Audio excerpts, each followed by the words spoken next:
I caught this one, Mr. Larry Leggett, and he said, can I watch you as you're doing your live hit? And I said, well, you can be at the live hit if you want to. These guys get to do whatever they want today. Downtown Sweetwater right now, I'm at the Duck Park. This is what we're dealing with right now. Glenn Jacobs, you told me that was a WWE finish. Elaborate on that. Police say an officer shot a handgun and hit the suspect in his lower abdomen as well as his leg. Now, Dr. Brazil says whereas women used to look in the mirror and see imperfections, they're now looking at Snapchat filters, and it's not exactly realistic. Crews in Claiborne County have a big problem to deal with, and this debris and these flooding waters is just the beginning. School leaders tell me in order to decrease the sickness that's going around, they are sanitizing everything, and they'll be back in business by Monday.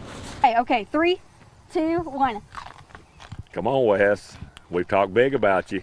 Sarah Jane Corn on the Cob is winning right now. If there's anything that can wake this amount of people up at 6 a.m., it's football time in East Tennessee. Sarah Jane, good morning. You're right in. Good morning, guys. My mom says good morning, too. Look who's here. Sarah Jane, is that your mom? Now we're working quick. We're going to follow. Oh, we're going to have to keep up. Hurry, Chris. That's the #1 team in the nation, everybody, right here in South Knoxville off of Chapman Highway. As you mentioned, the top of the world community in Blount County is very rural, which makes this search extremely difficult. Crews were looking for 6-year-old Caden and perhaps his dog, and that's exactly what they found a couple hours ago, just a half-mile away from the place he calls home. Blount County Sheriff's deputies are calling this dog a hero. The dog was with him, yes. The dog actually growled at the rescuers when they approached Caden, so the dog is a protector. Chief Deputy Jeff French, a father himself, found it difficult to talk about searching for 6-year-old Caden Leach. I want to thank the community for their support. I want to thank all these men and women who spent the last 20-some hours out here in the dark, the cold, the rain. The search exhausted officials in Blount County. After nearly 24 hours of non-stop searching, it was a story that could have just as easily ended badly. It was a complete team effort. A community effort in its truest form. FBI, TBI, Blount County deputies, and search and rescue teams assisted in this search, but so did neighbors. It's not been the tightest community in the past 30 years, but past 10 years, it's gotten really. So I'm just feeling more the love, the local people. Tim Massey believes tragedy and hurt can bring a community together. The Gatlinburg fires and then Walland, and we've become a fire-wise community up here, so I think it's just brought a lot of people together. Or in this case, a community can make a difference. Now down here, you'll see the city of Knoxville, and all of these are little hydrants. But as you come up into North and East Knox County, they start really spreading out, and the roads leading up to them can be pretty tight and curvy. As you can imagine, this is a big concern for firefighters in our area. 96% of homes in Knox County are within 2,000 feet of a fire hydrant, and that in itself is pretty far. The farther we go, just like your garden hose at home, the farther you go, the less pressure you have at the end. And what about the other 4%, the hundreds of people not within range? Jeff Bagwell with Rural Metro Fire says they need to haul water on site. But that's where our tankers are focused. If you go to East Knox County, to South Knox County, and then north, you have more tankers there than you do out predominantly west in Farragut. Farragut doesn't have a tanker. They don't need one. Fire hydrants in Knox County go hand in hand with updates and development. Darren Cardwell at Hallsdale-Powell District Utility says if there are no people to use the water, it's wasted money and wasted maintenance. Water inside of a main pipe will actually, if you don't keep it fresh, will do the same thing. It'll start deteriorating. So you have to keep the water fresh. But for firefighters, nothing is worse than fighting flames and running out of water. You get a good knockdown on a fire, you battle the fire back, and then you run out of water because you don't have that second truck or that third truck, and then you have to wait on the water supply to get there. That's exactly what firefighters have seen this year. More and more houses falling into that 4%, some about a mile away from a fire hydrant. Utility districts say their job is to provide water to people, not to firefighters. The main priority is drinking water first, but we do have, if you put fire hydrants out there, we have to provide the proper fire flow. But as East Tennessee and North Knox County develops, so will its water systems. The more development, the more fire hydrants. That's going to happen. It has to.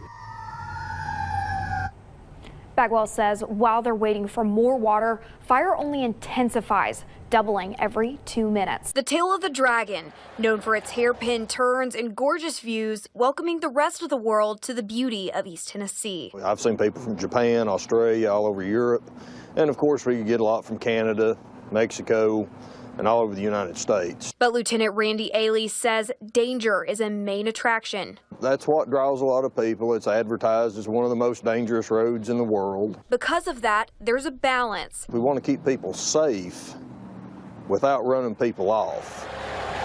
Although it's free to ride, Jeff Muir at Blunt Partnerships says the Dragon brings in countless tourism dollars. It's a nice isolated road, and so if you're going to ride it, you're going to stay here in Blount County and enjoy the scenery of the national park just in Townsend as well. We like having the tourism, we like seeing the people, but we hate working the fatalities. According to the Blount County Sheriff's Office, an average of 3 people die on the road each year. That rate has stayed about the same since 2002, but each year deputies learn more and more about how to patrol this road, bringing down the number of crashes. In certain months, we know that we're going to have more tourists, and we increase the patrols. Instead of doing 4 days a week, we may do 7 days a week.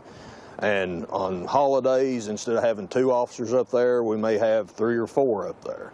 And over the last couple of years, it's really seemed to make an impact on reducing the total number of crashes. On a good day, it can take Blount County Rescue Squad members upwards of 35 minutes to get up to the Dragon. But they are also working to bring that response time down. We will post a truck up here on the weekend, Saturday and Sunday, from about 10 until 6 to be able to do quick response and dramatically cut down on that response time for EMS. A lack of communication also poses a threat. Spotty cell phone service makes it difficult for first responders to actually locate a crash. But TDOT recently implemented these half-mile markers to make a quicker response time. By putting up signage, pavement markings, some of those drop-off areas, just some of those extra safety measures we feel have made that a safer roadway. And we have not had as many crashes, I don't believe, in recent years than maybe we had, 10 years ago. It's a combination of all these things that contribute to the decrease in crashes.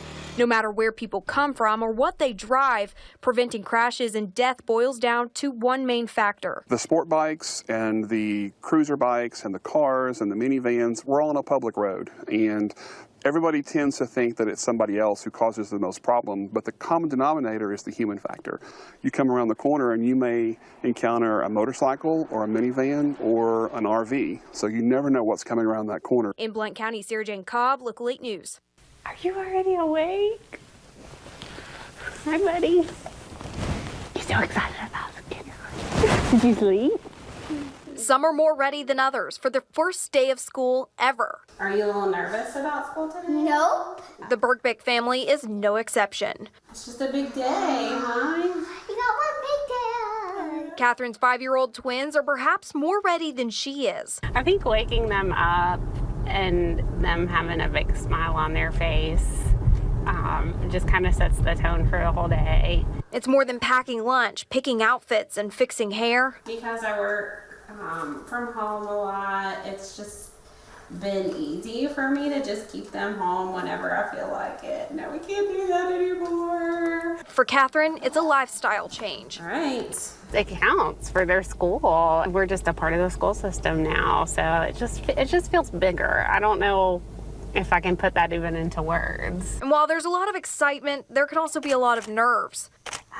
Aw, y'all are so cute. They are so ready. They're going to be 6 in October, so they're even on the older side of things. So them having a big smile and just ready to go, being so excited, I think kind of puts me at ease even a little bit too. Crazy how days and moments like this sneak up on you. There's the playground. Like, what is it that Grammy said to you right before we left? Today is my day. I will be loving, gentle, and kind. And just like that, another first is gone. Looks like she's waiting on you. In Clinton, Sarah Jane Cobb, WVLT News. Can you say go cats? Finney, a dog of Instagram, is making his way towards fame.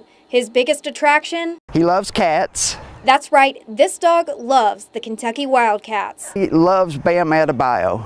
I believe that's his favorite player is Bam. His owner and handler, Earl Moore, says Finney is only 2 years old and he's got a personality to match. Finney's got a very friendly nature. He thinks everyone's supposed to be his friend. He wants to meet everybody. He knows when it's time to play. Playtime, he goes wild. He loves fetch. That's his game, any ball. And when it's time to work. He goes into a different mode when he is in a nursing home, in a school. He knows it's his work time. Finney also serves as a love on a leash therapy dog. Do you make friends everywhere, Finney? Yes, sir. You could find him with some of his fellow Wildcat fans at Riverview Healthcare Thursday. Listen, this bunch literally bleeds blue. Administrator Missy Allen says Finney is perfect for this job. And he's such a beautiful dog. And he is so smart and just so good with the elders. They just love him. He's washing my hands. These residents say they already have an upper hand on Friday's opponent. Yeah, we've got Finney on our side. Boosting confidence and spirits. He likes being a dog, but he loves cats. In Floyd County, Sarah Anderson, WYMT Mountain News.